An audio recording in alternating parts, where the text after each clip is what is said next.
Welcome to the Money Over 50 podcast, brought to you by Dallas Davison and Michael Hogue from Money Over 50 Financial Advisors. This information is general in nature and does not take into account your objectives, financial situation, or needs. Therefore, you should consider whether the information is appropriate for you and your personal circumstances. If you require personal advice, please contact Money Over 50 Financial Advisors. Here are your hosts, Dallas Davison and Michael Hogue. Welcome to Money Over 50 with Dallas and Michael. Today we're going to have another listener question. This question comes from Gina Gabriella from Sydney. I love the name, Gina. It says, what if you've already retired and you don't have enough money? So, first of all, Gina goes on to say, loving the Money Over 50 podcast. Each week, Michael and Dallas present new information explained in a clear and simple way. I'm impressed there is such a variety of topics covered here, and it's only the tip of the iceberg for what you two actually do in consultations. Great podcast, great topics. Keep them coming. From Gina Gabriella in Sydney. This is one of those things where you had to read the whole lot out because she spooked us up there. So you read the whole lot. There's a tendency for us to read really nice, good feedback, listener questions out. So, but yeah, no. In all seriousness, certainly keep the questions coming. Yeah. While we're on the topic of someone from Sydney who's written, we're going to give a shout out also to a regular podcast listener, Anna from Sydney. So Anna actually has a blog called iambuildingwealth.com, and it's pitched from the point of view of her as I guess she's a client of mine as well, Anna. But Anna takes a lot of charge of her own financial decisions. So. And it's something that she loves to do. She loves it so much, she's actually put a blog together. Yeah, so it's probably a great read for anyone who's listening in here, because as we've said before, it's hard sometimes for us as with the curse of knowledge. You know, this is what we do day in, day out. And so it'd probably be really interesting for our listeners to jump on and check that out if they would like to see from the perspective of the client or of an individual who is going through this process and taking charge of their retirement savings. Yeah, that's what's really interesting about it. It's from her perspective as opposed to our perspective, which of course the podcast is our perspective. Yep. So that is iambuildingwealth.com. It's a little bit more than a blog, actually. It's a web page. It's got quite a few different stories, and Anna's very forthcoming in sharing her journey, and where she sees she's shared quite a lot, actually. She's been really good at sharing what she sees the value of Money Over 50 as the financial advisors for her, and also the types of things that she takes charge of herself as well. That's great, because like we've said many times, it really is a team. It's a team effort. You know, it's kind of often our clients they come to us for peace of mind and to help them take charge. But it's interesting because we've seen that before with clients where. If the dynamic is we're a team and we're all working together, it works really well. When it becomes someone saying, "Oh well, I just want you to do whatever you think," and we need to get that client involved in working out where it is we actually need to get to and what's important to them and all those kinds of things. So it's definitely not a passive process. It's not a thing that you can just sort of go, "Oh well, these guys make all the decisions," and it's definitely a thing that I think we pride ourselves on, is getting all that information from our clients that we need in order to help them make the best decision, rather than it's not that we're, a guide sitting there, throwing down lightning bolts saying this is what you need to do. No, absolutely. So check it out, iambuildingwealth.com from Anna. Now to the question, back to Gina's question. Yeah. So you've retired, or you're close to retirement, and you realise that you don't have as much as you would like to have, or you don't have enough. Yep. I thought we'd go one for one here, Dallas. The question was it that you have retired, or that you're close to retirement? Well, she says you've already retired. Yep. Okay. Which I think is probably a good one, because that's, I guess, a separate issue if you are still working. But if you have retired, let's go one for one here. So what would you do? And then we'll come back to me. So there's two parts to this. I think that if you are already retired, I guess the first thing I'd say is this is not a black and white thing. We've talked about this a lot on the podcast where people tend to have a view in their mind of, I'm working full-time, okay, now I'm retired, as though you get branded with some big R and you can never go and get another job again. So the first thing I'd say is, it's anything, a dimmer switch now. Yeah, it's a dimmer switch. The lighter's not on, the lighter's not off. Yeah. The lighter's a dimmer switch. Yeah, so I guess the first thing I'd say is there's a separate issue here of, do you actually need to go back and do some paid work or not? Or, which I think for a lot of people where they might listen to this podcast and we say, you need 20 times your first year's income. I don't have that. I need to go and work. The actual how much money you need to retire is a very fluid concept depending on your age, other sources of income, including Centrelink, what sort of lifestyle you want to live, what your plans are as you get older, what your plans are with your home, all these sorts of things. So but if you think you don't have enough money, firstly, I'd just check that assumption. You may actually have enough money. It might be based on your situation that you don't need 20 times that first year's income or whatever the case may be. If you do realise, okay, I do need to earn some more income, I think that's the first thing I'd say to people. It's not like now you've got to go straight back out of the coalface and find the first full-time job that you can find, whether you hate it or not, and just plough away at that for another 5 years. That's not how we think of that transition into retirement, and that's not practically how we're seeing it with our clients who are retiring. As you say, it's a dimmer switch where it's really a thing where, okay, there's a bit of a shortfall here of money. I probably need to go and do some paid work. It doesn't mean that, okay, I was an engineer for the last 30 years. I need to go and find another full-time engineering job. No. This is, I think, an opportunity that people could take to go, I do need to earn some money, but what are the things that I actually want to do? In what ways can I make up that income shortfall while actually making my lifestyle better? It shouldn't be that thing of, I'm either going to work and hate it or I'm going to be retired and love it. It's how can I make my overall lifestyle better? Yeah, absolutely. Where I'd start is with my budget, and I'd go back through my budget, and we know as planners that a spreadsheet of your yearly expenses is as long as your arm. Yeah, it's long. Yeah, and if you can tweak all of those expenses, you can draw a line through some of them. You can prioritize others. Yeah. Then you can still there's quite a lot of savings that you can still come up with. So, and it's not necessarily scratching out everything. You might want to prioritize. You've retired and you think you don't have enough. You still might want to prioritize travel. For example, you want to say, okay, well, I want to travel now. What does that look like for me? Well, it looks like I'm going to try and minimize costs in other areas. Yep. I'd certainly strategize around the age pension. Yeah. Yep. And I would actually look at the age pension and say, okay, how can I? So the age pension, there's two tests. Yep. The assets test and the income test. And there's limits that you can have in both of those. Now, if you structure things correctly, you can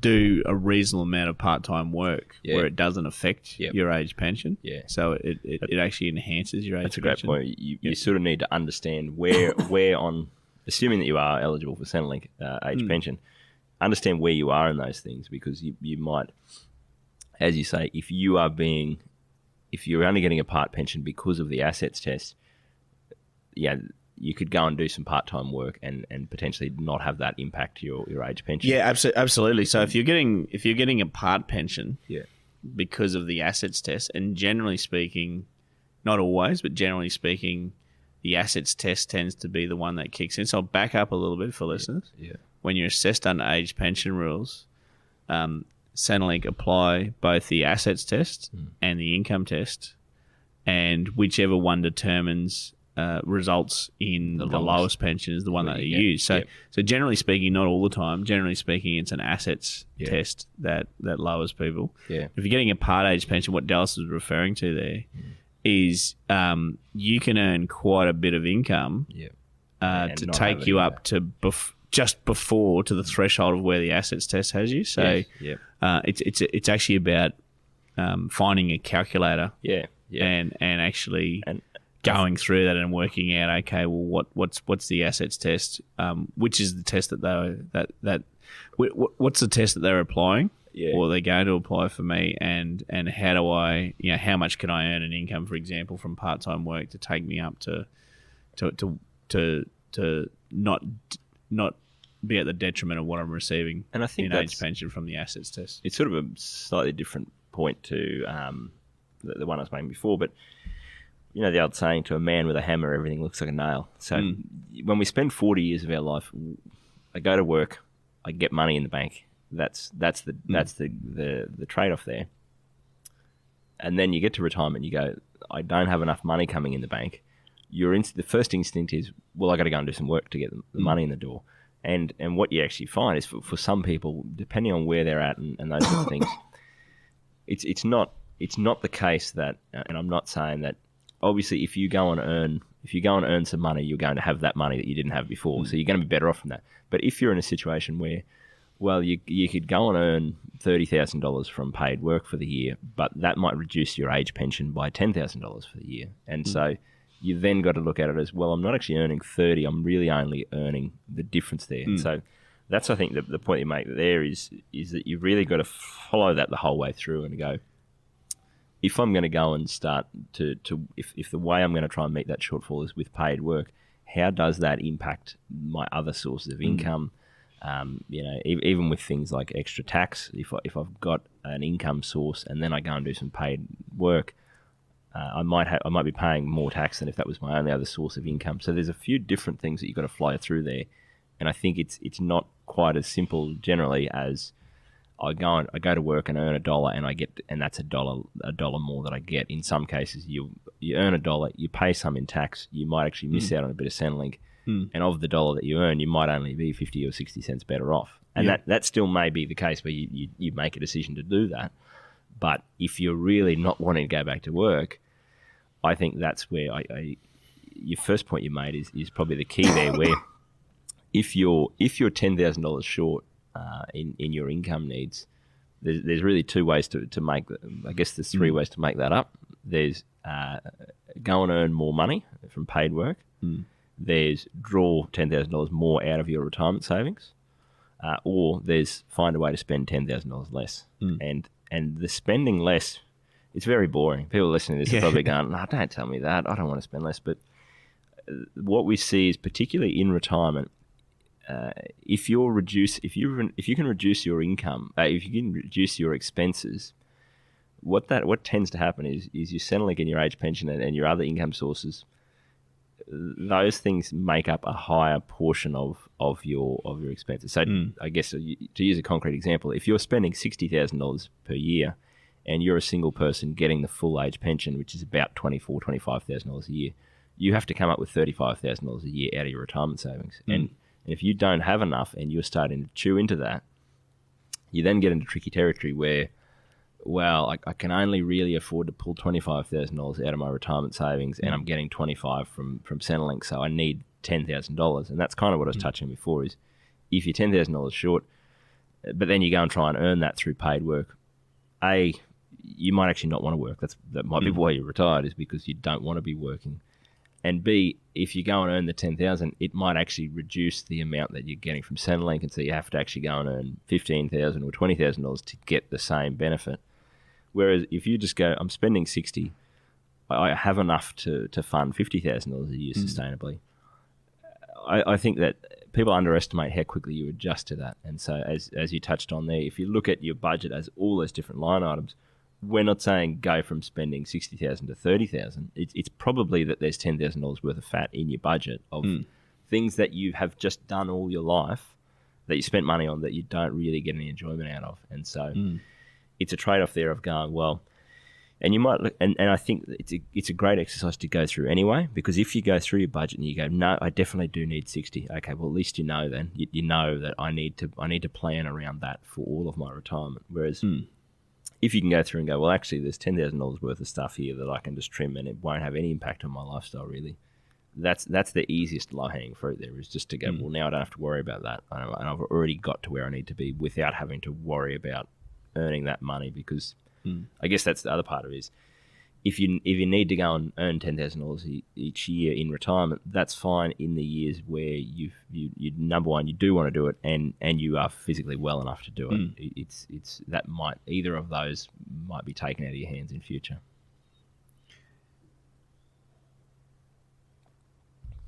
Any thoughts? Yeah, no, I certainly agree. I'm just trying to think of if I've got anything else to add.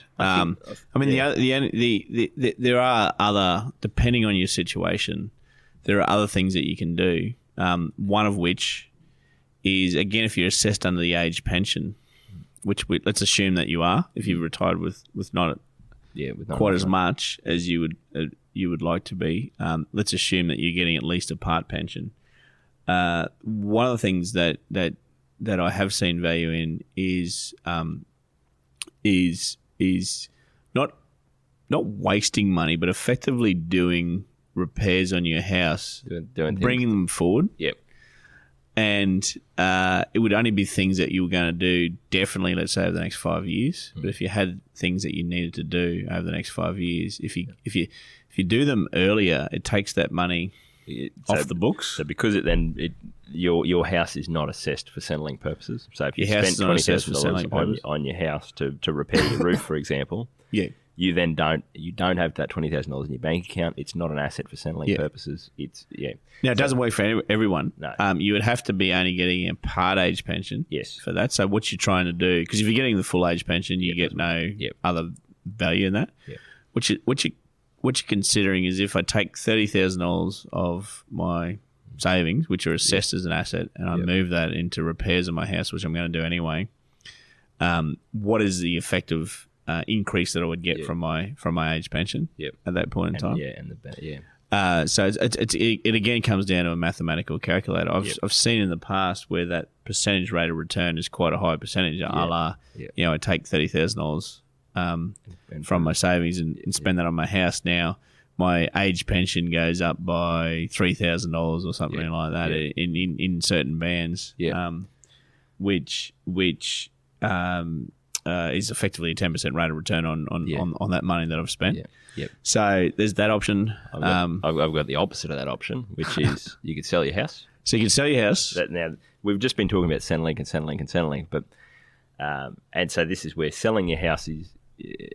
Again, it's really a trade-off decision that needs to be made, because if you sell your house, or if you downsize your house, for example, the money that you free up from doing that does become accessible for Centrelink purposes. So if you were going to do this, you'd need to flow through the trade-offs and go, okay, well, how much am I under my increased assets? How much is that going to reduce my Centrelink by? But in some cases, I think this is probably going to be more the case. Very interesting from a legislation point of view, because we're going to see this with our listeners who are in major cities.